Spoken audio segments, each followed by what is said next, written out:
प्रधान में। हेलो,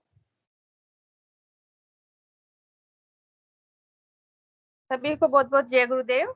अध्यात्म विज्ञान सत्संग केंद्र जोधपुर के तत्वाधान में निरंतर चलने वाले सामूहिक ध्यान एवं गुरु चर्चा कार्यक्रम में सभी गुरु भाई बहनों का बहुत बहुत स्वागत है। इस कार्यक्रम में हम सामूहिक ध्यान करते हैं, नाम जप करते हैं और अंत में अनुभूतियां, जिज्ञासा, प्रश्न आदि रखते हैं।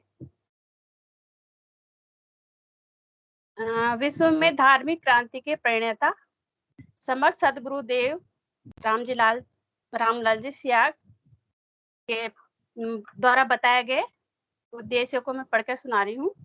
कृपया सभी लोग ध्यान दें। समस्त विश्व के मानवों के कल्याण हेतु बिना किसी वर्ग, वर्ण, जाति, धर्म, राष्ट्रीयता एवं लिंग भेद के इस दिव्य अध्यात्म ज्ञान का प्रचार प्रसार करना या समस्त विश्व के में अध्यात्म विज्ञान केंद्र स्थापित करना। विश्व के समस्त धर्मों के विकारों एवं आडंबरों से मानव मात्र को मुक्त करना। यह अध्यात्म के मूलभूत सिद्धांत के अनुसार मन मंदिर में उस परम तत्व की प्रत्यक्ष अनुभूति एवं साक्षात्कार कराना। विश्व भर में वैदिक दर्शन की प्रत्यक्ष अनुभूति एवं साक्षात कराकर भौतिक जगत में विज्ञान की तरह सत्य प्रमाणित करना। विश्व कल्याण हेतु संपूर्ण विश्व में वैदिक मनोविज्ञान यानी अध्यात्म विज्ञान की शिक्षा हेतु प्रबंध करना तथा वहीं के लोगों को इस ज्ञान का प्रशिक्षण देकर योग्य बनाना। विश्व के सभी धर्म सकारात्मक स्त्री पुरुषों को शक्तिपात दीक्षा देकर चेतन करना तथा उन्हें अपने ही देश में इस ज्ञान के प्रचार प्रसार का अधिकार देकर मानव शांति का पथ प्रशस्त करना। सिद्ध योग में वर्णित शक्तिपात दीक्षा द्वारा मानवीय गुणों में परिवर्तन लाया जाकर तमोगुण से रजोगुण से सतोगुण और सतुगुणों से त्रिगुणातीत जाति में बदलकर उस परम तत्व की प्रत्यक्ष अनुभूति एवं साक्षात कराना।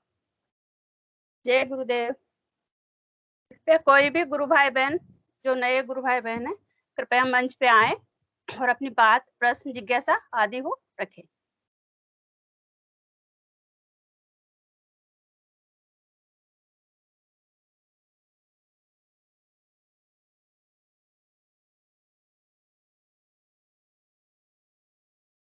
सभी को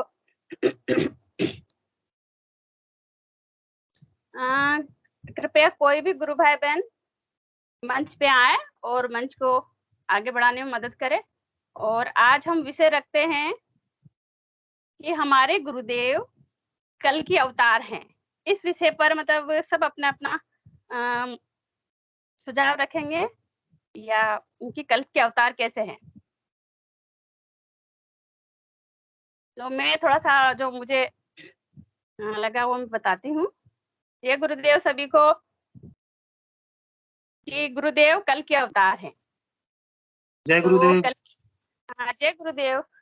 शिवम गुरु भाई कि कल के अवतार गुरुदेव ने अपनी स्पीच में कई जगह कहा है कि राम की और कृष्ण की फोटो से ध्यान नहीं लगता, लेकिन मेरी तस्वीर से ध्यान लगता है। और इससे पहले आज तक कभी भी ऐसा नहीं हुआ कि किसी तस्वीर से ध्यान लगा हो और कोई ऐसी शक्ति मतलब दिव्य आत्मा, मतलब कुछ भी कह दो, कि आज तक कभी ऐसी प्रकट हुई नहीं जो हमें मतलब इस तरह से फोटो से ध्यान लग जाए और आने वाले कल को बता दे। और हमारे गुरुदेव जो हैं ऐसे हैं, मतलब कल के अवतार हैं, क्योंकि ये आने वाले आज और कल दोनों को बता देते हैं। इससे पहले कभी भी नहीं हुआ, चाहे किसी ने कितना ही तप किया हो। लेकिन अब हम जैसे सामान्य ग्रस्त व्यक्तियों को इतनी सिंपल सरल सी आराधना, 15 मिनट ध्यान करना है, 24 घंटे नाम जप करना है, बाकी आगे की ड्यूटी गुरु की। तो हमारे जो गुरुदेव हैं कल के अवतार है, क्योंकि ये आने वाले कल को बता देते हैं।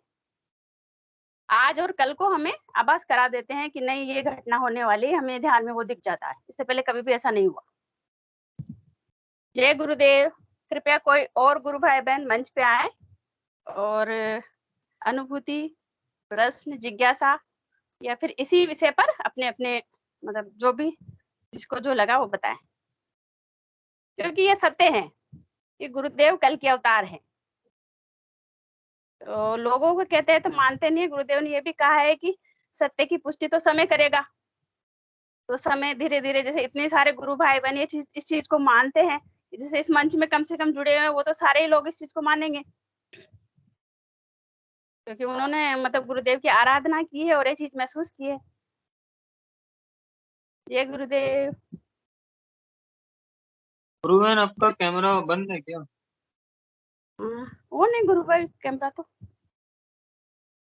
आपका शो नहीं हो रहा कैमरा। मेरी तरफ तो हो रहा है।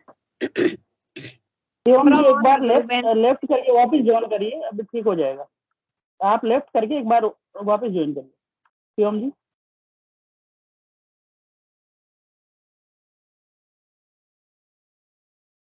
जय गुरुदेव। गुरुबन कोई सूद जी हैं नए, उनको बुलाइए।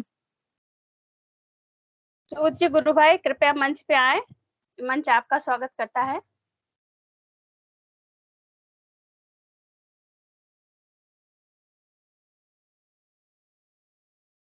सूद जी गुरु भाई आप आवाज सुन पा रहे हैं?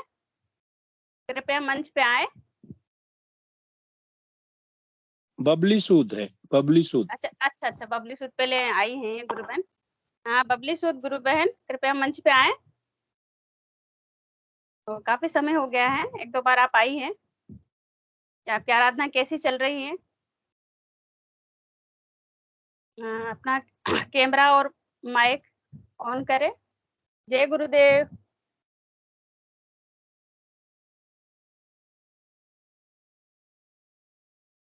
बहन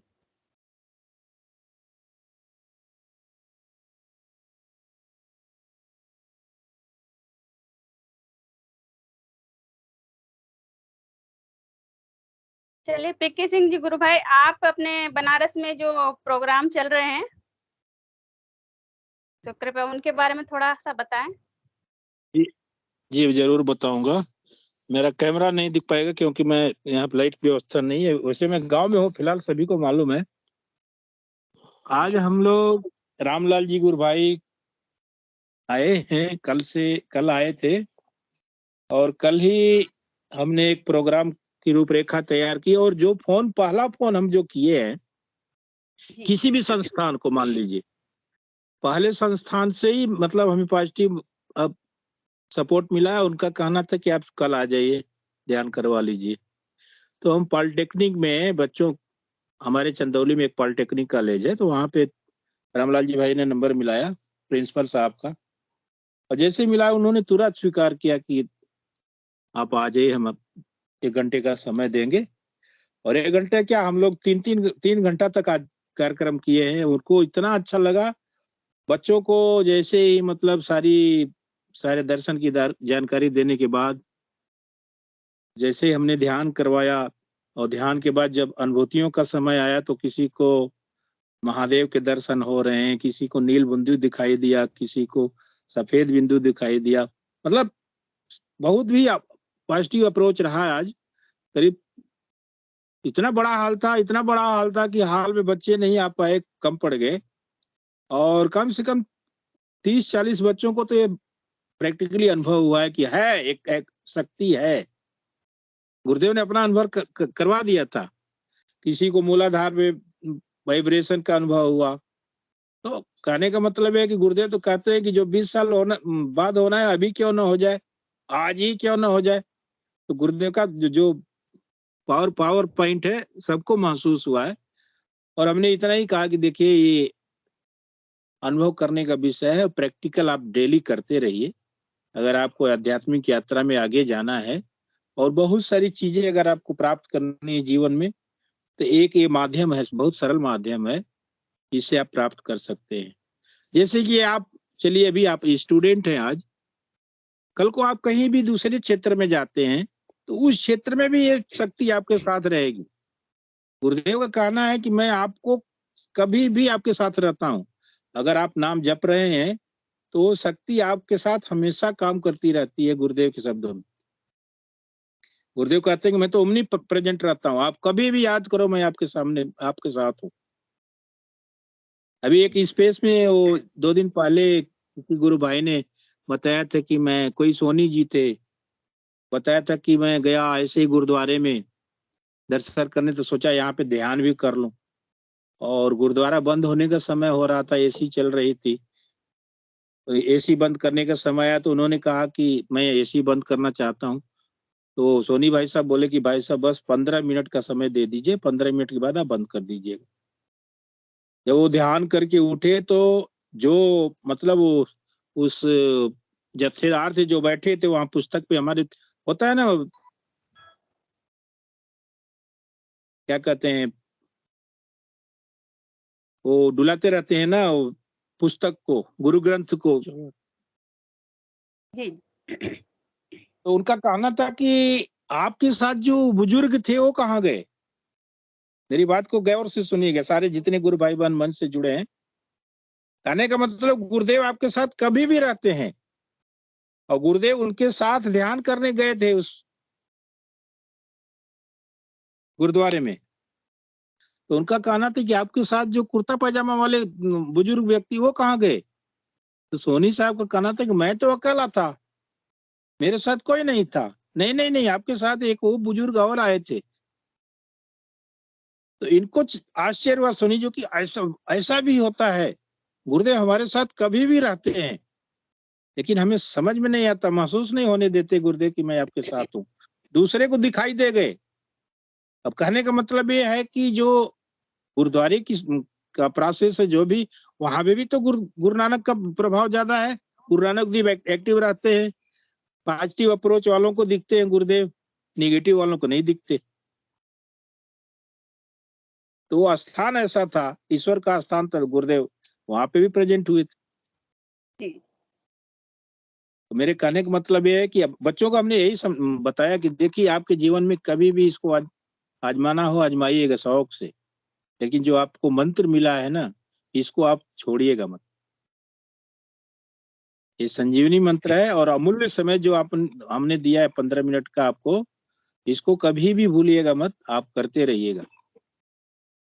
आपके जीवन में जो चाहेंगे, आपको जो सफलताएं आपको मिलनी होगी मिलेगी गुरुदेव के द्वारा, जो आप मांगेंगे वो मिलेगा।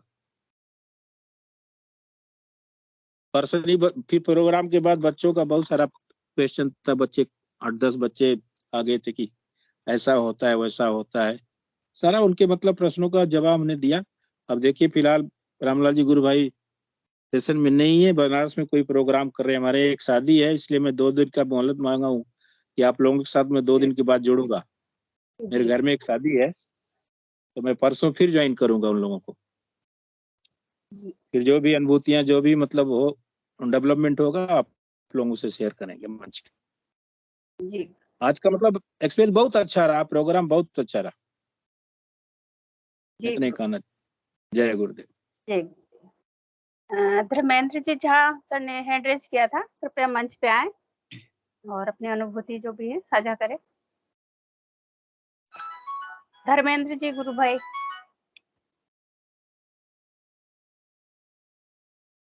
धर्मेंद्र जी झा गुरु भाई ने हैंड रेज किया था, कृपया मंच पे आए और अपनी बात साझा करें।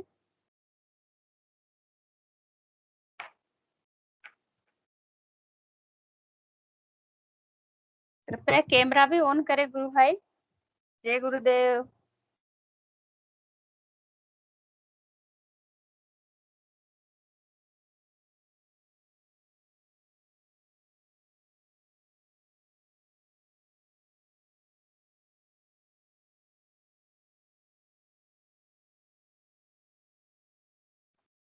एक HW के नाम से कोई गेस्ट है, HW।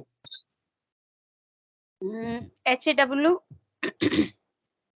कृपया है तो मंच पे आए, और कोई भी जय गुरुदेव जो भी हैं आप गुरु भाई बहन जो भी हैं, कृपया मंच पे आए और मतलब गुरुदेव के इस दर्शन की जानकारी कैसे प्राप्त हुई, कम से कम यही बताएं। अनुभूति, प्रश्न, जिज्ञासा जो भी हैं आप रख सकते हैं। जय गुरुदेव।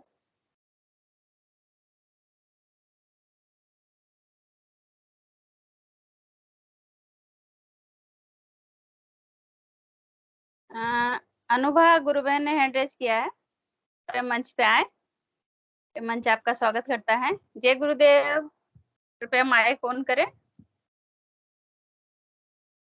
जय गुरुदेव गुरु बहन। आवाज आ रही है मेरी गुरु बहन? जी जी जी गुरु बहन, अगर कैमरा ऑन कर सकते हैं तो ऑन करें। बिल्कुल गुरु बहन, एक मिनट। अच्छा ठीक है, बिल्कुल। जय गुरुदेव गुरु बहन। जय जय जय गुरुदेव गुरु बहन। सारे गुरु भाई बहनों को बहुत बहुत जय गुरुदेव। एक मिनट माइक लगा लेती हूँ, तो ठीक रहेगा, जी बोलने में आसानी रहती है ना।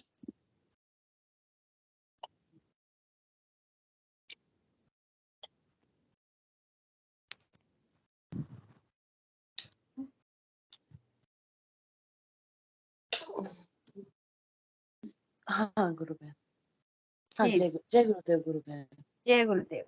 जय गुरुदेव गुरु बहन। अभी किसी को भी अगर कोई किसी भी नए साधक को कोई भी अनुभूति शेयर करनी है तो मैं उसी समय वो हो जाऊंगी और आप अपनी अनुभूति शेयर कर सकते हैं। वो तो बस मुझे लगा कि कोई अभी है नहीं अनुभूति शेयर करने के लिए गुरु भाई बहन, तो मुझे लगा कि अंदर में थोड़ा ध्यान ही कर रही थी गुरुदेव से, और लगा जी कि अंदर से एक मन में इच्छा उत्पन्न हुई कि आपने जो बोला, तो मन में वार्तालाप तो चलती रहती है गुरुदेव से हमेशा ही, किसी न किसी चीज से रिलेटेड तो वार्तालाप चलती रहती है। तो अभी आपने जो प्रश्न उठाया, तो कभी जीवन में इस बारे में सोचा नहीं, मतलब जो आपने कहा ना इस बारे में, मतलब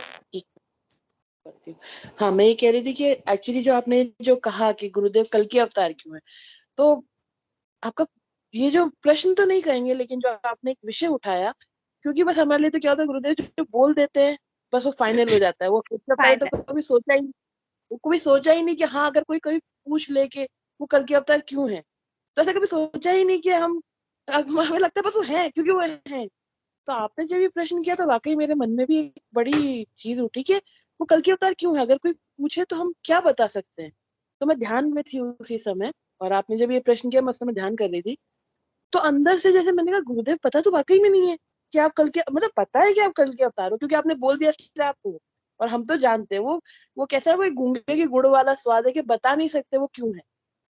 तो मैंने कहा हमें तो पता है कि आप हो, लेकिन वो कैसे समझाएं किसी किसी अगर नया है, कोई नया साधक है या कोई नया इंसान है जिसे हम बताएं कि वो कल के, तो अंदर से अपने आप गुरुदेव ने शायद एक ज्ञान दिया, अंदर अपने आप कोई विचार उठे, तो उन विचारों में से मुझे लगा ये विचार शेयर करना चाहिए। तो गुरुदेव ने एक विचार उत्पन्न किया मन के अंदर कि जब त्रेता में राम आए, त्रेता में राम अवतार थे, द्वापर में कृष्ण अवतार थे, और हम मानते नहीं, और ये तो सत्य है कि गुरुदेव ही कल के अवतार हैं कलयुग में। तो ऐसा मन में विचार उत्पन्न हुआ कि जब त्रेता में राम आए तो अनन्य उनके भी भक्त थे और उन्होंने बहुतों का कल्याण किया, चाहे वो अहिल्या हो, शबरी हो, और बहुत से ऐसे अनन्य भक्त रहे उनके, और सुग्रीव हो। पर हम सबकी कहानी में देखते हैं कि सबने कहीं ना कहीं बहुत ज्यादा स्ट्रगल किया। जैसे अहिल्या लाखों सालों तक इंतजार उन्होंने शिला बन के किया रामचंद्र का कि वो आए और उनका उद्धार करें, और ऐसे ही शबरी ने भी अपने गुरु से पूछ के बरसों तक उस कुटिया में बैठ के इंतजार किया कि रामचंद्र जी आएंगे और उनका उद्धार होगा। मतलब बरसों बरस उनकी तपस्या, वो एक बिल्कुल और अपने सारे भौतिक जीवन को भी त्याग भी दिया भले से, लेकिन फिर उन्होंने रामचंद्र का इंतजार किया ताकि वो उनकी उद्धार के लिए आएंगे।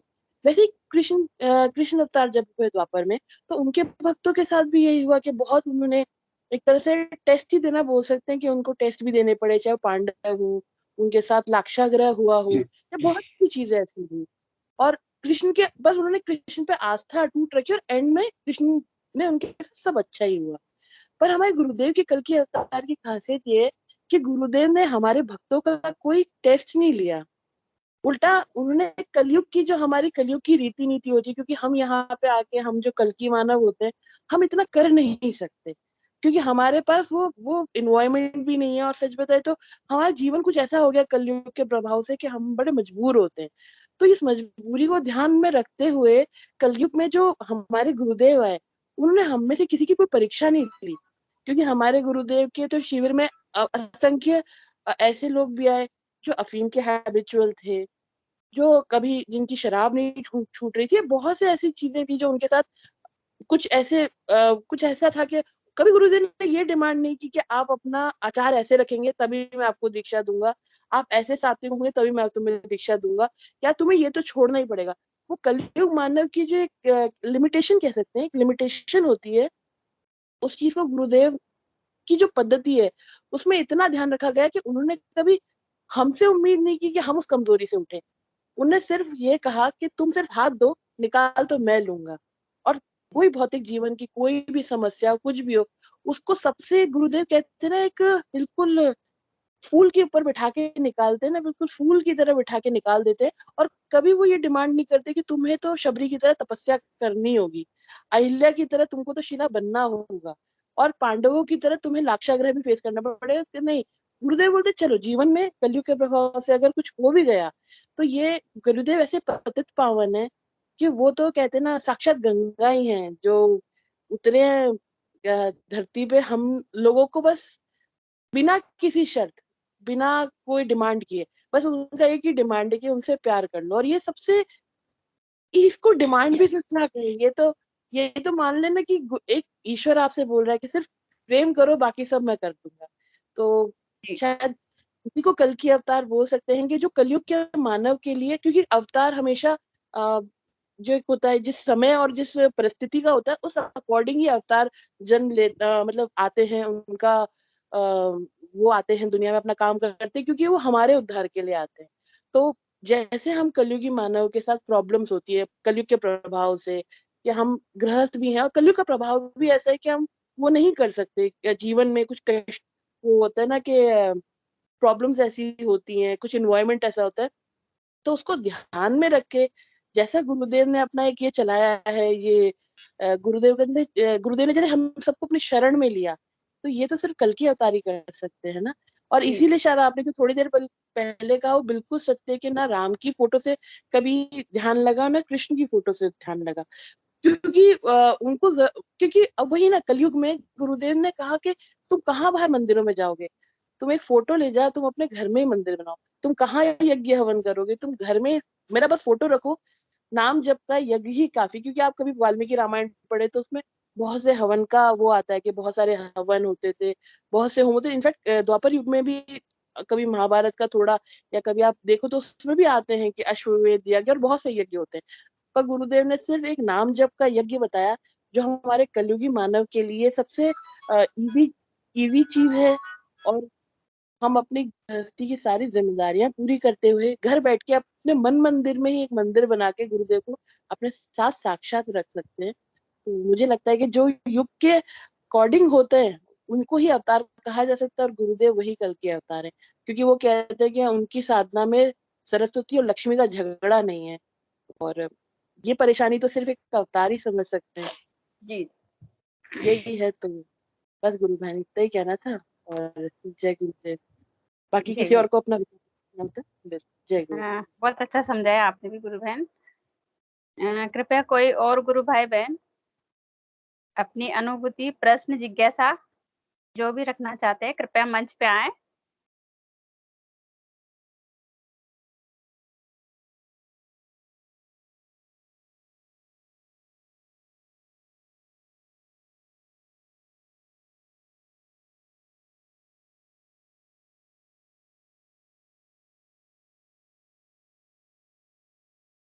जय गुरुदेव। सुनीता गुप्ता गुरु बहन कृपया मंच पे आए।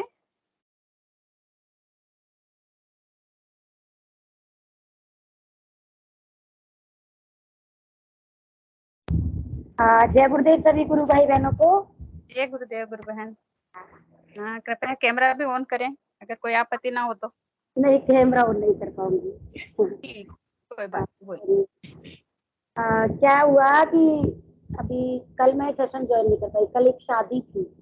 अभी जी। क्या है कि 10-12 दिन 12-13-14 दिन से गुरुदेव ऐसे कार्यक्रम मतलब घरेलू फंक्शन हैं तो उनको अटेंड करवा रहे हैं। और घर पर क्या है, बच्चे भी नहीं है, बच्चे तीनों बाहर है, तो मैं और पतिदेव अपनी दुकान पर बिजी रहते हैं। तो गुरुदेव अब ये सारे फंक्शन और कार्यक्रम और जो भी हैं सब एक साथ ही इसी महीने में हो गए, तो घर पर भी अकेली हूँ। तो गुरुदेव ने सोच लिया कि अकेली है तो चलो, छुट्टियां भी आ गई स्कूल की, तो इधर उधर गुरुदेव अटेंड करवा रहे। कल क्या हुआ था, एक शादी थी 18 तारीख, गंगापुर से थी, मेरा मायका है वहाँ, तो मेरे मामा की बेटी की शादी थी। तो अभी मैं 16 को तो वहाँ गंगापुर से आई थी 10-12 दिन में। पहले गुजरात गई थी, बड़ौदा, वहाँ भी एक कार्यक्रम था, उसके बाद सीधी गंगापुर चली गई। वहाँ से फिर वो कार्यक्रम, मेरे भाई का गृह प्रवेश था, उसको अटेंड करके मैं 16 को वापस आई, लास्ट वर्किंग डे था, स्कूल का थोड़ा सा काम था वहाँ कर करा के फिर 17 और 18 को अचानक से दिमाग में आया कि वो एक शादी और है गंगापुर, उसको भी अटेंड करना चाहिए। तो उससे पहले मेरी मौसी है यहाँ इंदौर सिटी में, मैं इंदौर सिटी में रहती हूँ, तो मौसी के 4 व्हीलर है, हमारे पास नहीं है। तो मौसी को कहा फोन करके कि मौसी आप शादी में चलो, तो 4 व्हीलर अगर ले चलो हम भी आपके साथ शादी में चले। तो मौसी ने कहा कि देखते हैं, मौसी का बेटा ड्राइव करता है कि उसकी तबीयत कुछ हल्की है, शायद नहीं चलेगा या चल भी सकता है। तो मैं कहा ठीक है, अगर 4 व्हीलर चलेगी आपकी तो ही मैं चलूंगी, नहीं तो मैं नहीं चलूंगी। तो बच्चे तो दूसरा दिन फिर मैंने सुबह फोन करना उचित नहीं समझा, मगर अगर क्या मेरी आवाज आ रही है गुरु बहन? जी गुरु बहन आ रही। तो अब सुबह मैंने फोन करना भी उचित नहीं समझा, मैं अगर उनको चलना होगा तो वो कह देंगे। तो फिर उनका फोन आया कि 4 व्हीलर तो नहीं चल रही है हमारी, लेकिन हम बस से जा रहे हैं, अगर तुम्हें चलना हो तो तैयार हो जाओ। मैं कहा नहीं, मैं बस से नहीं चलूंगी, मेरा मन नहीं। ठीक है, अब पता नहीं गुरुदेव को मेरी हर वो एक पोस्ट डालते हैं लोग बात कि तेरी ऐसी कौन सा दुख है जिसका मुझे पता नहीं, तेरी ऐसी कौन सी समस्या है जिसका मुझे पता नहीं है। तो वो मुझ पर चरितार्थ हो रही है, वो तो बहुत पहले से 12 साल से ही हो रही है, लेकिन इन दिनों कुछ ज्यादा ही हो रही है। तो फिर वो बात आई गई होगी, मगर मैं नहीं जाऊंगी, तो वो लोग चले गए। फिर दोपहर में 2:30-3 बजे करीब, अकेली तो थी, घर में लेटी हुई थी, बिल्कुल कोई नहीं था। तो फिर एकदम से अचानक से दिमाग में आया, तो पतिदेव को फोन किया, मैं कहा आप जल्दी से 5 बजे करीब घर आ जाओ और अपन बाइक से चलेंगे, तो शादी तो अटेंड करनी है, बाइक से चलेंगे। अब उन्होंने कहा कि गर्मी में क्या करेंगे, मेरे तो दुकान पर ग्राहक भी चल रहे हैं, अच्छा कमाने का अच्छा टाइम है, मगर सब कमाई जिंदगी भर की है, आप आ जाओ। ठीक है, मैं कोशिश करता हूँ। फिर उनका 4:30 बजे फोन आया कि चलना जरूरी है क्या? मैं कहा अब आपको कितनी बार कहूँ चलना जरूरी है, तभी तो चलना है तो चलना ही है, आप तो आ जाओ। तो ठीक है मैं आता हूँ। अब वो 5 बजे तो नहीं गई, 5:30 बजे घर आ गए। 5:30 बजे घर आ गए तो जो मूर्ति का बेटा 4 व्हीलर रखता है, वो ड्राइव करता है, उसका फोन आया, वो स्टेशन पे था, रेलवे स्टेशन पे, वो भी जा रहा था उस शादी में। तो बेटा उसकी तबीयत हल्की थी, उसने क्या जनशताब्दी की टिकट करवा ली है। और वो कह रहा कि दीदी मैं तो जनशताब्दी से जा रहा हूँ, और तुमको अगर जाना है तो वो मेरे मामा जी, मतलब हमारा पूरा मामा जी मौसी सब इंदौर में ही है, तो फिर वो बड़े मामा जी हो रहे हैं, तो उनके बच्चे के लिए कहा कि वो सुनील है ना, उसने गाड़ी करी है, और उसमें 2 की जगह आप और जिया जी उसमें शिफ्ट हो सकते हो, आराम से जा सकते हो, आप उनसे बात कर लेना। मैं ठीक है, मैंने उसको फोन लगाया, मैंने कहा भाई तो चल रहा है क्या? तो नहीं दीदी अभी तो गाड़ी नहीं हुई, बड़े को फोन करो, मुझसे बड़े को, गोपाल को। मैंने उसको फोन किया, तो उसने कहा अभी तो हमारी गाड़ी भी नहीं हुई बहन मेरी, जब गाड़ी हो जाएगी और उसमें जगह होगी तो तुझे फोन कर देंगे। मैंने कहा ठीक, मंगा एक तो तुम्हारी जाना नहीं है, बेकार का मुझे परेशान कर रहे हो। मैं गुरुदेव कुछ नहीं, अपन तो बाइक से चलेंगे गुरुदेव, वहाँ साथ है, कोई दिक्कत नहीं है, जबकि 55 किलोमीटर का रन है बाइक से गंगापुर सिटी का, इंदौर से। ठीक, अब तैयारी चल रही थी, पतिदेव ने कहा कि मैं सेविंग वेविंग कर लेता हूँ थोड़ा सा, और तू भी तैयार हो जा। मैं कहा ठीक है, तो वो सेविंग करने लगे, और मैं आकर अंदर कमरे में बेड पे बैठ गई, और मैं कहा गुरुदेव, उनसे हाथ जोड़ के प्रार्थना करने लगी आलती पालती बना के। मैं कहा गुरुदेव बाइक से ले चल रहे हो, 45-46 डिग्री टेम्परेचर देख लो, अब पहले कह दे रही हूँ गुरुदेव छोड़ूंगी नहीं आपको, है ना, ले चलना है तो तरीके से ले चलना, सकुशल पहुंच जाऊँ और सकुशल वापस आ जाऊँ, बीमार नहीं होना है गर्मी में, कोई करने वाला नहीं है, बच्चे भी नहीं, पानी पिलाने वाला कोई। तो देख लो गुरुदेव, अब इतनी सी प्रार्थना करने की देर थी, फोन तो रखा भी नहीं था, इतनी देर में तो फोन आ गया पतिदेव के फोन का, उस भाई का जिसके पास 4 व्हीलर है, वो खुद ड्राइव करता है कि दीदी मेरी जनशताब्दी 2 घंटे तो पहले लेट थी, और अब 1 घंटे और लेट हो गई है, अब ऐसा करते हैं वो मैं 4 व्हीलर लेकर आ रहा हूँ, आप लोग जस्ट तैयार हो। मैंने कहा ये क्या बात हुई गुरुदेव, मतलब आपने इतने नोरे कमाए, इतने फोन करवाए, मतलब कुल मिला के आपको उस 4 व्हीलर में बैठा नहीं था मुझे, और मैं उस 4 व्हीलर को आए लगभग 7-8 महीने हो गए, मेरे को इच्छा भी नहीं थी कि उस मौसी की 4 व्हीलर में बैठूं। मैं कह भी रही थी, मैं तुम्हारे 4 व्हीलर में सारी दुनिया को बैठाते हो, मुझे कब बैठाओगे भाई, तो है ना। वो गुरुदेव में मेरी 4 व्हीलर की इच्छा तो पूरी करी जो करी। और मजे की बात सुनिए, ये बहुत रोचक प्रसंग है। अब साहब 4 व्हीलर में गुरुदेव ले गए, गंगापुर सिटी पहुंच गए, वहाँ पहुंचते ही, और वो धनी जिसकी शादी थी, वहाँ उसे फॉर्मेलिटी के तौर पर जो भी रुपये नारियल अपने जो ले जाते हैं अपन अपने पारंपरिक, वो सब शगुन कर के और वापस ग्राउंड में आ गई, और ग्राउंड में आके चेयर ली बैठ गई। वहाँ मेरी एक मौसी थी और एक मामी जी थी, वो बैठी हुई थी। तो उनके पास फिर अचानक से एक मौसी की बेटी वो दिखाई दी मुझे। मैंने उसको कहा, मैं कहा गुड्डी तू तो बड़े दिनों में नजर आई है, हाँ बैठ। और उसके साथ उसका बेटा भी था, है ना। तो वो बेटा 21 साल का था। आपको तो ये रोचक प्रसंग है कि गुरु कार्य के संबंध में। गुरुदेव का उद्देश्य, हकीकत तो ये है कि गुरुदेव का उद्देश्य मुझे शादी में ले जाना कतई नहीं था। गुरुदेव का कोई प्रयोजन नहीं था कि मुझे शादी में ले जाना। गुरुदेव को अपना सिर्फ अपना कार्य करवाना था, जो मुझसे करवाना चाहते थे। तो गुरुदेव ने क्या, वो जब आई तो मैंने कहा, मैं बैठ, मुझे तेरा बेटा तो काफी बड़ा हो गया, बचपन में देखा था।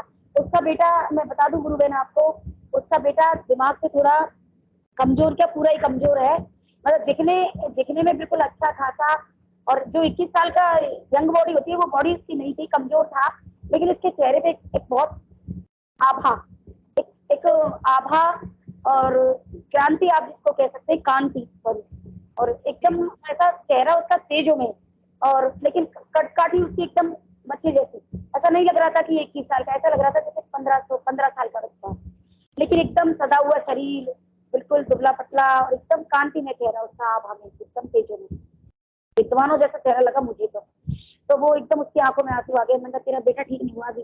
कि नहीं बहन, ये बेटा ठीक हो गया, मेरे तो पूर्व जन्म के कर्म है कि कोई ये भोग रहा है, मैं भोग रही, एक ही बेटा और 3 बेटियां उसकी। मैंने कहा, ऐसी कोई बात नहीं है, ठीक हो जाएगा, ये तुम इतना निराश मत हो। फिर अचानक से मेरे पर्स में एक छोटा सा पर्स रखती हूँ मैं, क्या लंबे पर्स टांगने में, तो स्कूल में इतने पर्स यूज करते हैं, मन भर गया।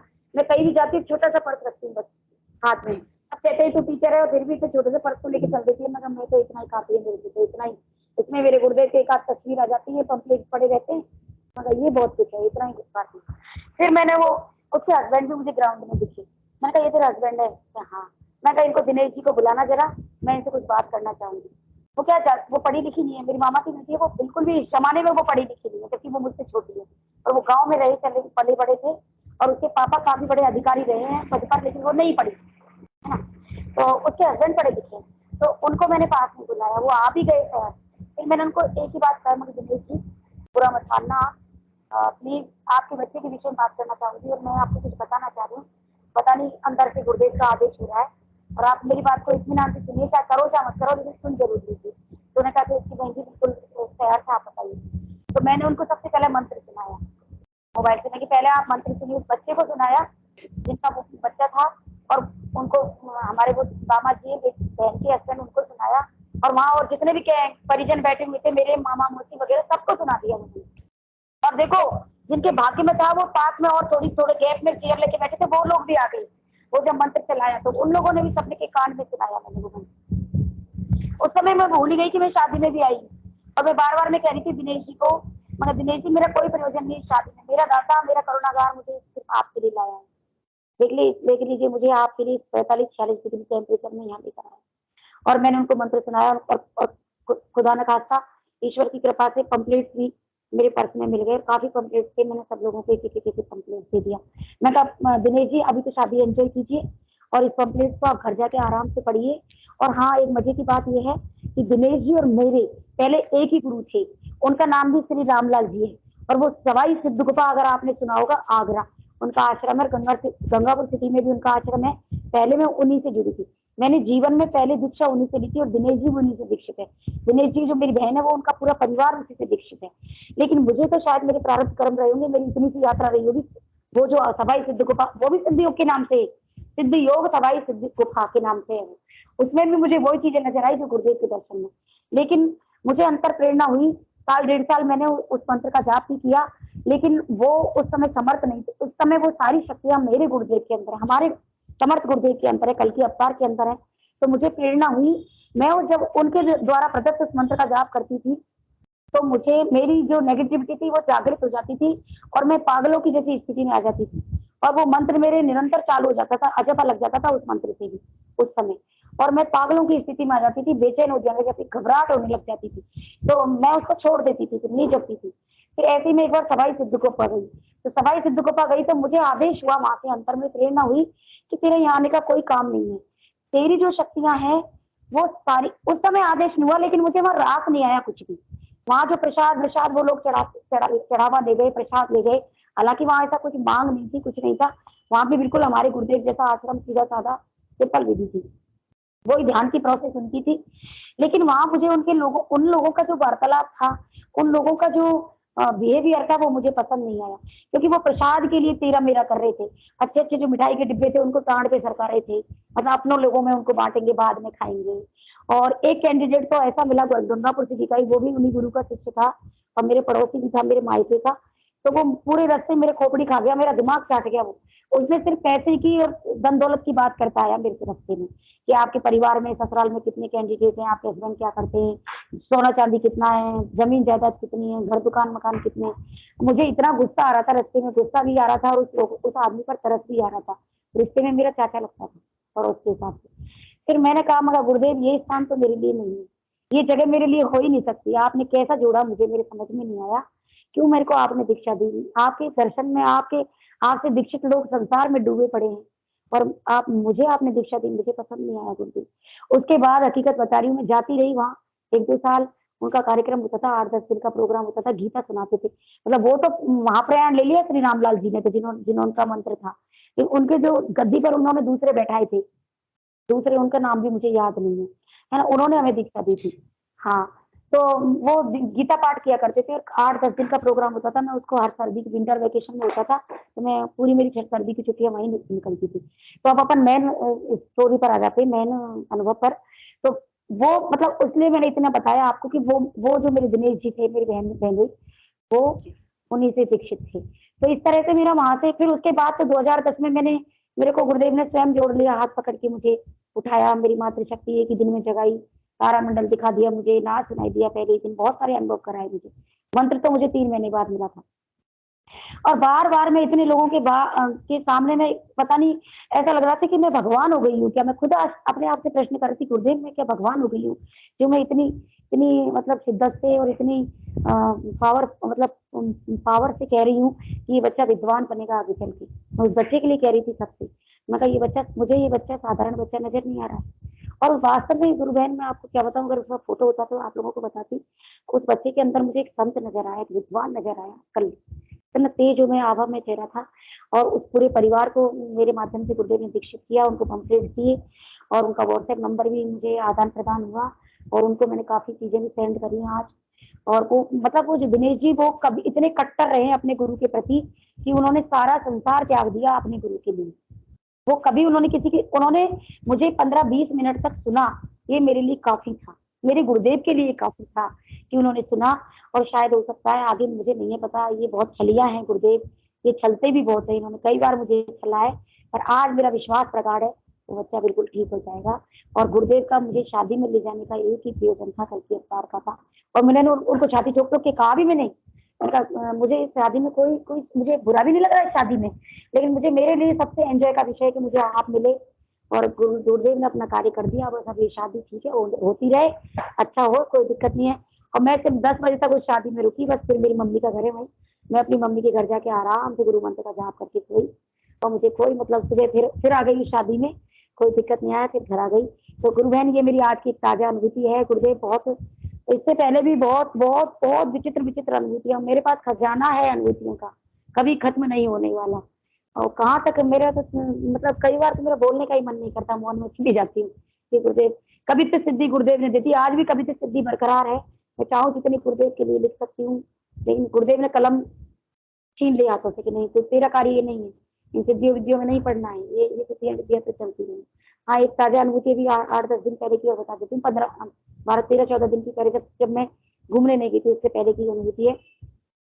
सेशन खोला था मैंने एक दिन पहले, और सेशन में अष्ट सिद्धियां 9 विधियों की बातें हो रही थी, आपको याद हो तो, है ना। तो मेरे को वो अचानक से मेरी कभी तो सिद्धि याद आ गई। मैं गुरुदेव ये सिद्धियां तो आप करवाते रहते हो, मुझे इन सिद्धियों मत पता। मैंने गुरुदेव से शुरू में एक ही चीज मांगी थी, गुरुदेव मेरे को प्रेम नहीं मिला संसार में, आत्म सम्मान मुझे नहीं मिला और प्रेम बहुत कम मिला मुझे संसार में, क्योंकि दाएं पैर में पोलियो था 10 महीने की वजह से, दाएं पैर में पोलियो की शिकायत थी। आप समझ सकते हो कि आधा अधूरा आदमी किसको अच्छा लगता है। एक माँ ही होती है जो दिल की गहराई से माँ बाप ही प्रेम कर सकते हैं या भाई बहन कर सकते हैं, बाकी तो संसार सब रिश्ते नाते सब स्वार्थ के हैं, है ना। तो मुझे वो जो मान सम्मान जो, हालांकि मुझे ऐसी कोई बात नहीं है, खूब अच्छा मान सम्मान मिला, खूब पदवी मिली, सीट मिली, सब कुछ मिला, लेकिन जो मैं चाहती थी वो मान सम्मान वो चीजें नहीं मिली मुझे। तो मैंने गुरुदेव से कहा, गुरुदेव वो प्रेम नहीं मिला आत्मा की गहराइयों का, तो आप तो चाहे लोगों को चक्रों में फंसाओ, कोशों में फंसाओ, मुझे न कोशों से मतलब न चक्रों से मतलब, मुझे तेरी किसी चीज से कोई आनंद नहीं है प्रभु, मुझे सिर्फ तेरे प्रेम में आनंद है। तू भक्ति के मार्ग से मुझे ले चल, सिर्फ प्रेम के द्वार से मुझे ले चल। और मैं नहीं जानती तो किस रास्ते से ले जाएगा, लेकिन सिर्फ और सिर्फ मेरे जीवन में प्रेम होना चाहिए। तो वही प्रेम आज गुरुदेव, आज हर आदमी मुझसे प्रेम करता है, मैं हर आदमी से प्रेम करती हूँ। गुरुदेव ने शुरू में ही जिन लोगों से मुझे नफरत थी उनसे प्रेम ही प्रेम करवाया, इतना प्रेम करवाया, इतनी क्षमा मंगवाई, शुरू से ही क्षमा में ले आए मुझे, शुरू से ही गुरुदेव से जुड़ते ही क्षमा में ले आए, क्षमा करो और क्षमा करवाओ, ये स्थिति पैदा कर दी गुरुदेव, और आज तक वो रूटीन जारी है ना। तो वो जो अष्ट सिद्धियों और नवनीतियों की जो बात चल रही थी, उसमें मेरे को दिमाग में आया कि गुरुदेव आपने एक सिद्धि मुझे दे दी कविता की, अब आइंदा मुझे कोई सिद्धि मत देना, मुझे इन सिद्धियों से कोई लेना देना नहीं, मुझे सिर्फ तू चाहिए, तेरा साथ चाहिए, तेरा सानिध्य चाहिए, और तू जिसके साथ रहता है वहाँ कोई सिद्धियों की कमी नहीं, सिद्धियों की कमी, मैं क्या फंसू इन सिद्धियों में, क्या मिलेगा इन सिद्धियों से, कुछ नहीं मिलने वाला। तो आप देखो गुरुदेव ने फिर प्रलोभन दिया मुझे, जब मैं बार बार मना करती हूँ उसके बावजूद भी ये दाता देना चाहता है, ये प्रलोभन देता है, लोभ में फंसाता है, ये परीक्षा लेता है, हर क्षण हर पल परीक्षा होती है, जिसको गुरुदेव ने जोड़ दिया, जुड़ता कोई नहीं है इससे, ये स्वयं जोड़ता है। तो मेरा दूध गर्म हो रहा था, एक गैस पे मैं रोटियां सेक रही थी और एक गैस पे मेरा दूध गर्म हो रहा था, तो दूध मेरा, मैं रोटियों में दिमाग चला गया, या फिर 24 घंटे ध्यान ही रहता है मेरा, तो खुली आंखों से नहीं सबको, तो गुरुदेव का चिंतन मनन 24 घंटे रहता है, 24 आवर। तो वो दूध मेरा निकलने को होने लग गया, और निकल कर बाहर आ गया, वो लटक गया, दूध बाहर आ गया, और मैं और मैं अचानक दिखा कि दूध बाहर आ रहा है, और अब मैं क्या कहूँ, मैं तो गुरुदेव याद आया ना कुछ याद आया, हाथ जैसे गुरुदेव आशीर्वाद मुद्रा में हाथ करते हैं ना, गुरुदेव की आशीर्वाद मुद्रा रहती है, ऐसे मेरे हाथ ऐसे हो गया वो दूध की तरफ, और वो दूध की तरफ हाथ हुई, वो दूध जहाँ लटका था वो लटका ही रह गया, एक बूंद भी नहीं टपका, आप ऐसे देखो एक बूंद भी नहीं टपका, वो अधूरा ही लटका रह गया, भगोनी से बाहर आके लटका रह गया। मुझे तुरंत वो अंदर से प्रेरणा हुई, ये सिद्धि है, मैंने कहा पहाड़ में जाए ये सिद्धि गुरुदेव, उसी क्षण कहा मैंने बाहर में जाए तेरी सिद्धि, मैंने मना किया ना तेरे को कल कि तेरी की सिद्धि विद्या में नहीं, और तू फिर मुझे सिद्धि पहुंचा रहा है, ऐसी कम तीन तैसी, ये सिद्धि मुझे चाहिए नहीं तेरी। और फिर वो दूध मैंने वो किनारों पे से दूध को पहुंचा, गैस बंद किया, काम से देखा, फिर मेरे पास काफी दिमाग में रहा, मैंने क्या चलता रहता है तो मुझे जीवन भर ही चलेगा क्या, कभी तेरी चलने का अंत आएगा क्या, 2010 से चल रहा है मुझे, है ना, उससे पहले भी कई जन्मों से चलता आया है, कभी तो बंद कर दे, मुझे नहीं चाहिए भाई तेरी सिद्धि, तेरी सिद्धियों में नहीं फंसना, क्यों तू मुझे प्रलोभन पे प्रलोभन, तेरे से मैंने क्या कहा कि तुझे मुझे पार उतारना है इसी जन्म में, और अब तू कितना ही चल ले, तेरी नाव में सवार हूं मैं, तू उतार दे चाहे तार दे चाहे मार दे, कुछ भी कर, नाभी तू माझी तू पतवार, इतनी कविताएं लिखवाई हैं, सब ये तारने तरने पे लिखवाई सारी की सारी। तो आप देखिए गुरु बहन, ये मेरे ताजा अनुभव है, और इससे पहले तो कितने ही अनुभव करवा दिए, कितने ही छोटे से छोटे और बड़े से बड़े, खूब परीक्षाएं ली हैं, खूब रुलाया है, खूब तप करवाया, 2.5 महीने से तो भट्टी में झोंक रखा है, भट्टी में हर साल झोंकता है मुझे भट्टी में, और हर बार इसकी स्टेज बढ़ जाती है, और उससे भी कठिन तप, लेकिन मरने नहीं देता, खाना खूब खिलाता है, खूब चक की नींद सुलाता है, सारे कर्म का मतलब सारे रीति रिवाज संसार ग्रस्त सब निभाता है, बहुत बढ़िया नौकरी करवाता है। तो ये गुरु बहन बहुत आनंद आ रहा है मुझे आज, जितना आनंद इतनी आज की जितनी अनुभूतियां सुनाने में आनंद आ रहा है ना, उतना तो मुझे कभी नहीं आया, हर सेशन में सुनाती हूँ लगभग। और बस इतना ही कहना चाहूंगी कि, और आपका आज प्रश्न भी है ये, आज आपका ये विषय भी है कि कल की अवतार क्यों है, तो मैं तो यही कहूंगी कि इनके ये कल की अवतार है, कल की अवतार में ही वो सामर्थ्य है जो इस तरह के हमें अनुभव करा रहा है, ऐसी सिद्धियां नवविधियों हमें दे रहा है, हमें प्रेम के रास्ते से ले जा रहा है, विचित्र रास्ते से ले जा रहा है, जिस रास्ते से आज तक कोई नहीं गया।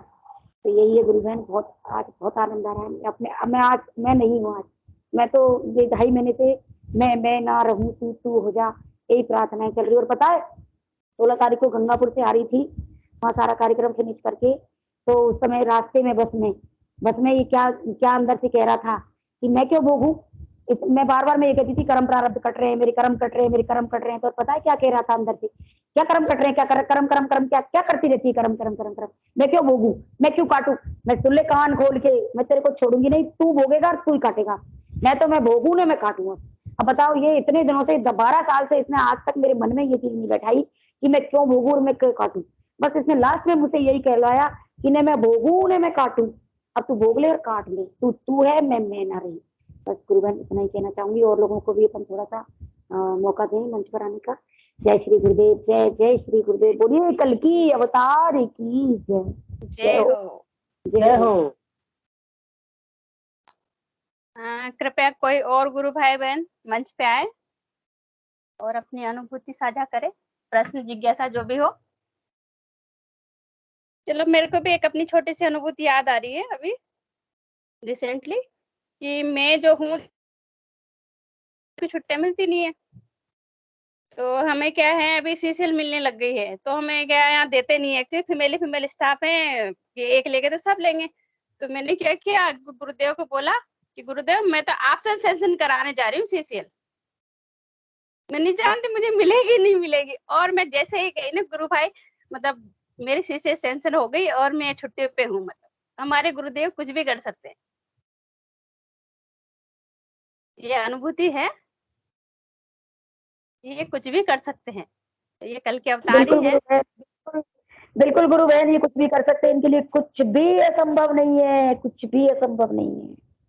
समर्थ नाम है इनका, समर्थ। समर्थ सदगुरु।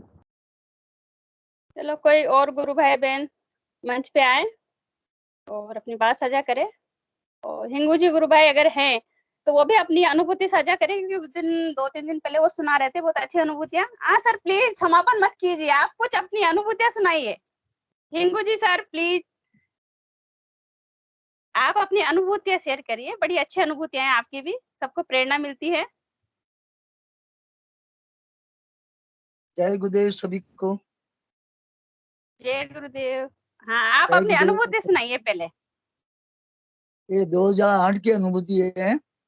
तो मुझे क्या मैं गायत्री का हवन कर रहा था, तो तीसरे नवरात्रि के दिन मुझे पूरा बॉडी में डिवाइन लाइट में ट्रांसफर हो गया था।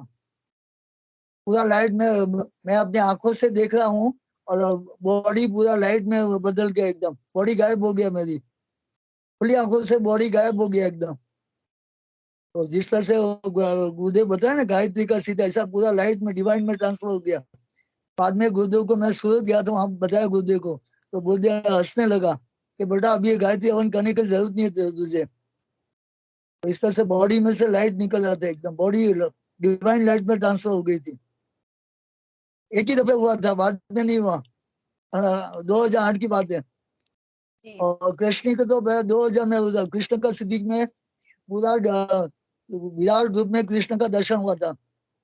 कृष्ण का दर्शन हुआ, इसके बाद गुरुदेव का दर्शन हुआ, इसके बाद दादा गुरुदेव का, और इसके बाद मेरा। तो तीन चारों एक ही परम सत्ता का विराट रूप है, कोई अलग ही है ही नहीं, सब एक ही है, एक ही परम सत्ता का खेल है।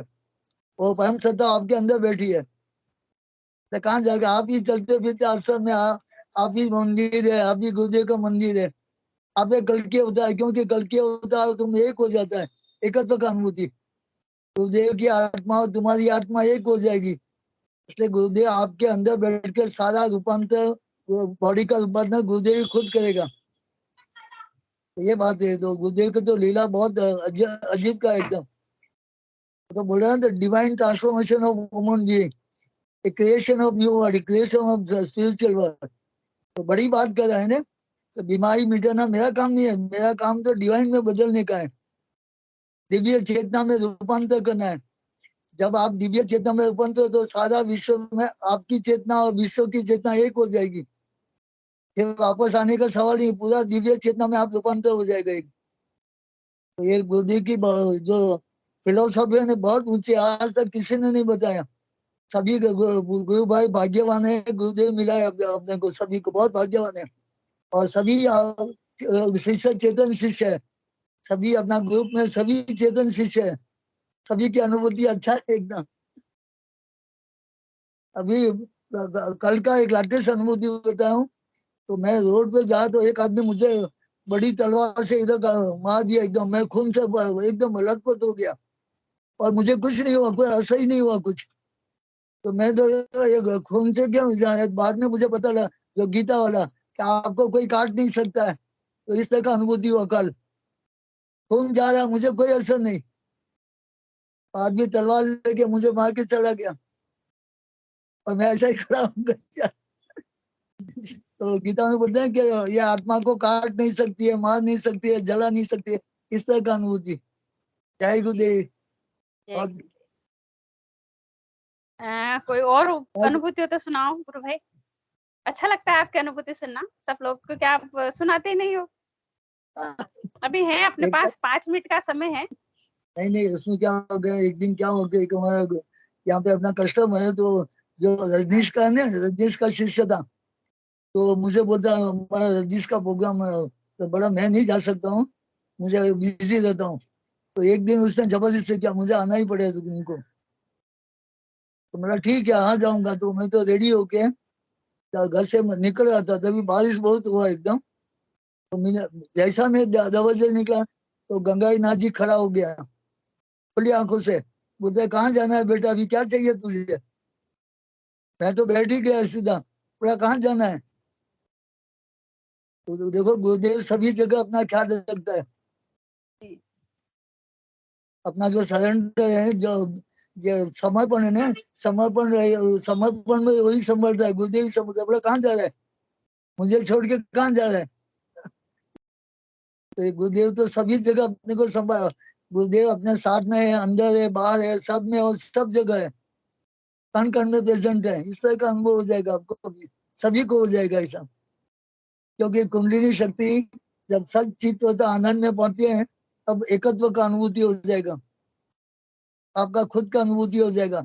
आप कब जाने वाला वो भी पता चल जाएगा आपको, कि किस तरह से जाएगा और कौन सी साल में जाएगा, वो पता चल जाएगा आपको सब। तो मृत्यु का रहस्य क्लियर हो जाएगा एकदम। मृत्यु का रहस्य क्लियर होने के बाद ही साधना आगे बढ़ती है एकदम, क्योंकि आप शरीर नहीं हो, आत्मा, इस तरह का अनुभव हो जाएगा।